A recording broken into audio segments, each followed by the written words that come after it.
Hi everybody, it's Susan from Sunrise Quilt Studio, and this is block number 3 of the Christmas Basket Quilt project. This one is called the Grape Basket, and this is a pattern put out by the Ladies Art Company. And this one also uses half square triangles and flying geese units. So this one isn't difficult either, so I hope you will stick around and try this pattern out. Okay, here are the fabrics that we need to make block number 3 of the Christmas Basket Quilt. This basket is called Grape Basket, and this is from the Ladies Art Company.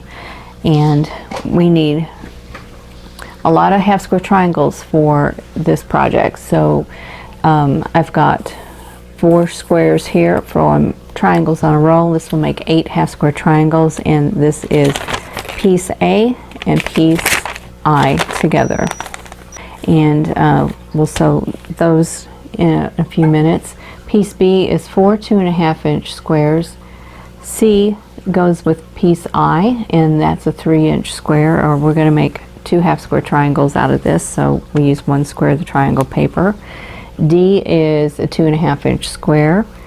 E also goes with an I fabric to make half square triangles. We're going to make 2 of those. F is 3 2.5-inch squares. G is 2 2.5 by 6.5-inch rectangles, and H is 2 2.5 by 4.5-inch rectangles. Now the directions for all the half square triangles are written as doing them 2 at a time, so all of these A's, C's, E's, and I's will be written as 3-inch squares, and you will make your half square triangles with those and then trim them down to 2.5 inches after you've got them made. So there's all different ways to make half square triangles. This triangle paper is basically, especially this set here, you can see it's basically making 8 at a time half square triangles, only you're using foundation paper instead of drawing these diagonal lines on the wrong side of one of your pieces of fabric. So whatever is your favorite method of making half square triangles, go ahead and use that for this project, and that'll help speed things along for you.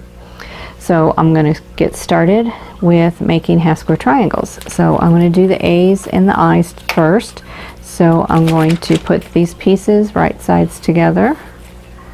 So here's the right side of the I fabric and the right side of the A fabric. Lay my triangle paper on the top and just make sure I have fabric all the way around the paper. And then I'm going to place some pins in here and place them through both layers of the fabric and the paper, and make sure I've got the pins away from the place that I'm going to sew, which on this paper is going to be the dotted lines. So this just helps keep it from shifting. And then I'm going to lower my stitch length to a 1.5, and that'll help the paper tear easier when I get all the stitching done. So I'm going to go over to the sewing machine and start sewing. Okay, I have my stitch length down to 1.5, and I have my needle position right in the center right now. And later on I'm going to move that needle position over a little bit, but right now I'm sewing on a line, so it doesn't need to be at a scant 1/4 inch. And I have found with these blocks, since there's so many seams in them because of all the half square triangles, that the blocks don't come out 10.5 inches square unless I sew with a scant 1/4 inch. So that's the reason I'm doing that. Okay, I'm just going to sew right on this dotted line.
So now I'm ready to trim these. And I'm going to just cut right on the solid lines. So I'm just going to line up my ruler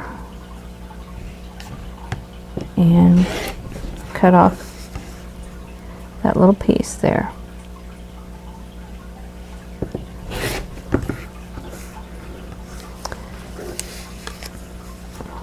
That one to hold still for me.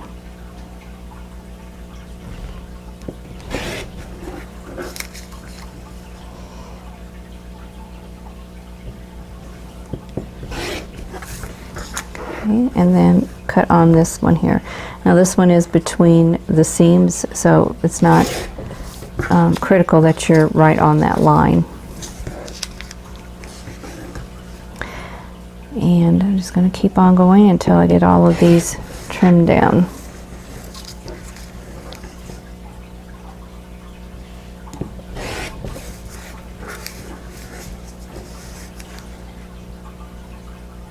And the triangle paper I am using is Triangles on a Roll.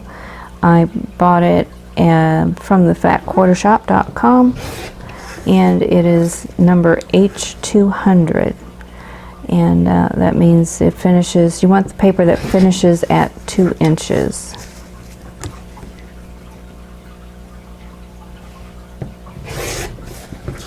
And there are other foundation papers for half square triangles on the market too. This just happens to be the one that I have. Okay, now I need to trim this, and I'm going to trim on the solid black line again.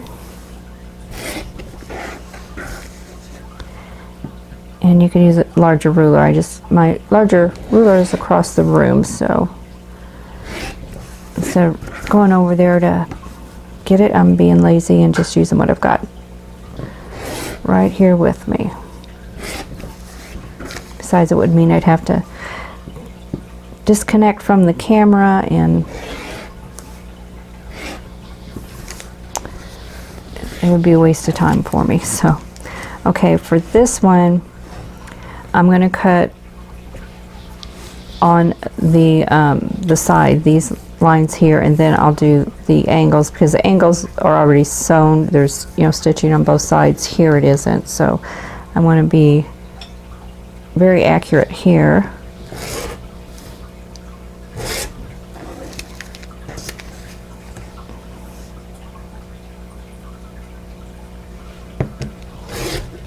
And now I can cut on the diagonal.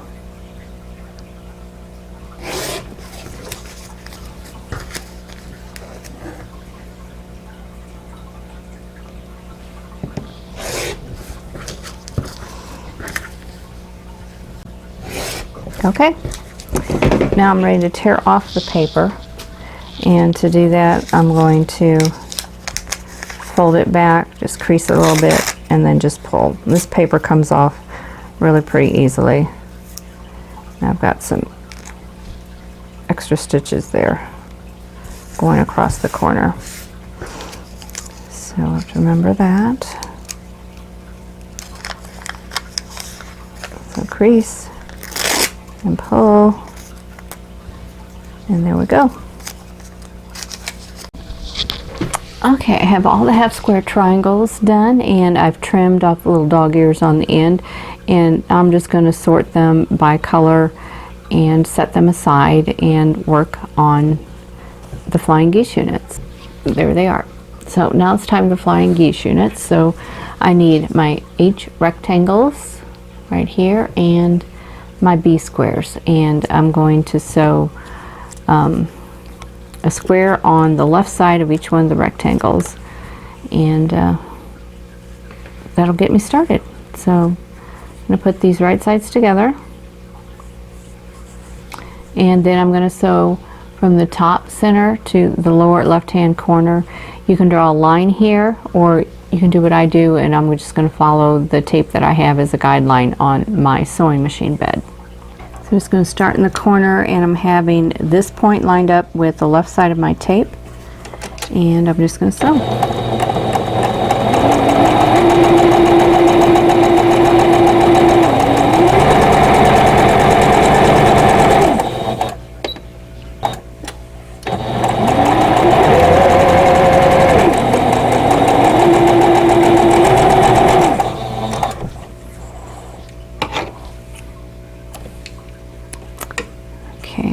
my threads, and then I'm going to trim the outer corner here, leaving a 1/4 inch seam allowance.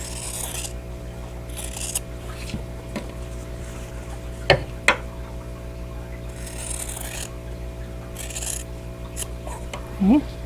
Now I'm going to press the triangle open. Now I'm going to sew the square to the other side, and I'm going to do the same thing. Just sew from the center top to the bottom right hand corner this time.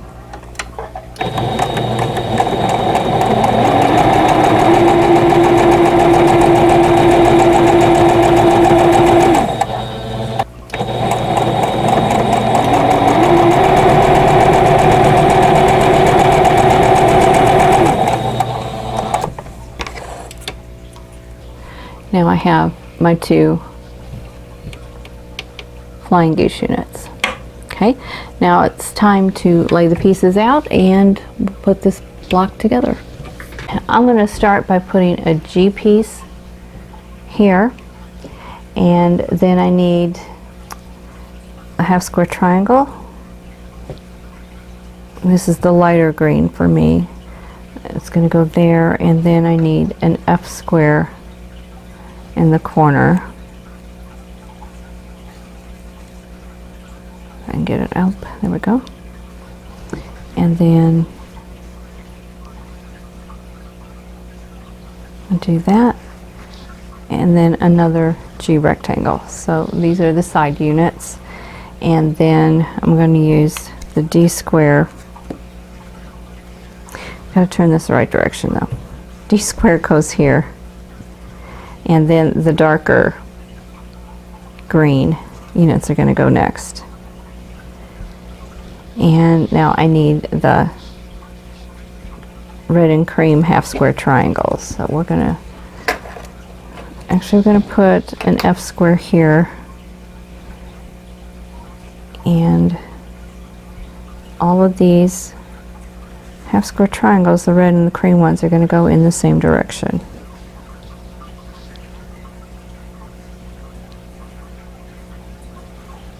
Like this, and then I need my flying geese units are going to go down on these sides here, and then more 1/2 square triangles.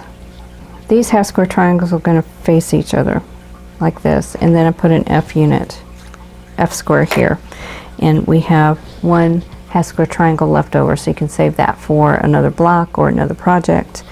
I'm going to set this aside. So now I'm going to double check and make sure I have everything in the right place. I want my lighter green at the bottom, my darker green here, and this is all forming straight lines. All of the 1/2 square triangles here are going the same direction. The flying geese, the color goes towards the inside of the block, and then these 2 1/2 square triangles face each other and finishes off with a background piece here and here. So now that's all ready to sew. So I'm going to sew it together in sections like I did the first 2 blocks, and so I'll show you how I'm going to do that. It's going to be pretty much the same as the others. I'm going to sew this as a 4 patch. I'm going to sew this together like that, and then this one. So I'm going to have 4 units here, and then I'll have, this will be one side piece, this will be another. So I'm going to sew all of these 3 pieces together, and then these 2. And then when I sew all these units, all these pieces into the 4 units, I'll sew the 4 units together, sew this to that, and then this to this, and then the block will be done. So I'm going to start off by doing my side units first, and then I'll do these units here in the center. So I'm going to position my needle at 4.0 on this machine, and I'm using a Singer patchwork machine, and that just puts it 1 notch towards the right, so it's a scant 1/4 inch.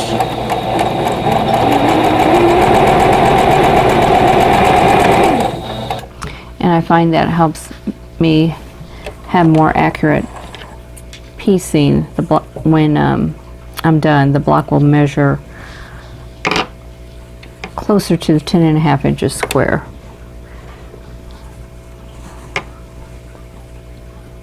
When I don't move the needle, then it's more like 10.25 inches, which is fine if all your blocks measure the same. It's not going to hurt anything. Okay, I'm going to set this back and then do the other side pieces. So here's what that one section looks like.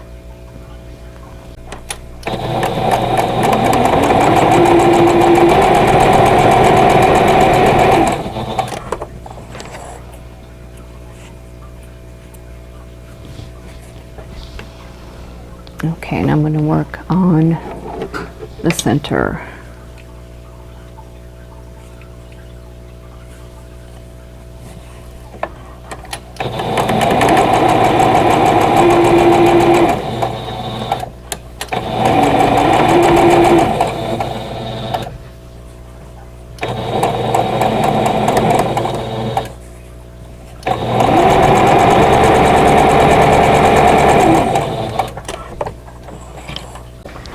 So I have these sections together for the first unit, and now I'm going to sew this together, and I'm going to match points here. So I need to put a pin through the point on this side and through the point on this side, and nest the seams, repin it, and then sew.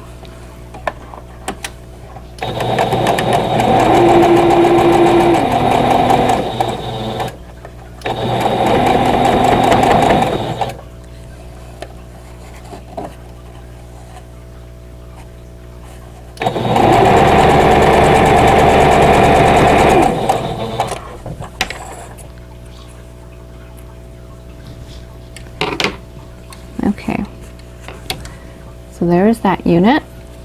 I'll put it down and work on the next one.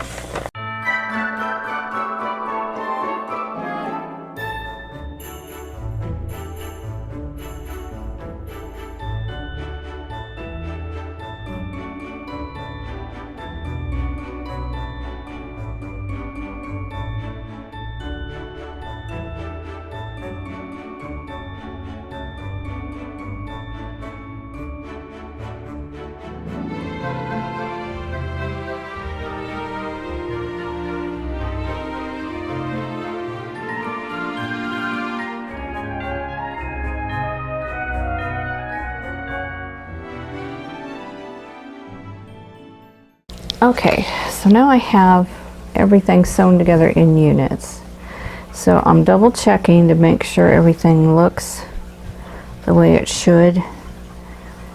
So if I have to rip anything out, now would be the time to do it, but actually it looks okay. So now I'm going to sew this together, and then I will sew that seam there, and then add this, and then that.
Okay, here is the finished block. This is the Grape Basket, and it's block number 3 in the Christmas Basket Quilt. And I think it turned out really nice, and I'm happy with this one. Takes a little bit longer because it has a lot more pieces in it with all of the half square triangles. But it turned out well, and I'm real happy with it. So I hope you give this one a try. If you want to see it on point, I'll show it to you that way. There's the block on point. Thanks for watching. For more quilting ideas, click on the video links. And to keep up with my latest projects, click on the subscribe button. I hope to see you again soon.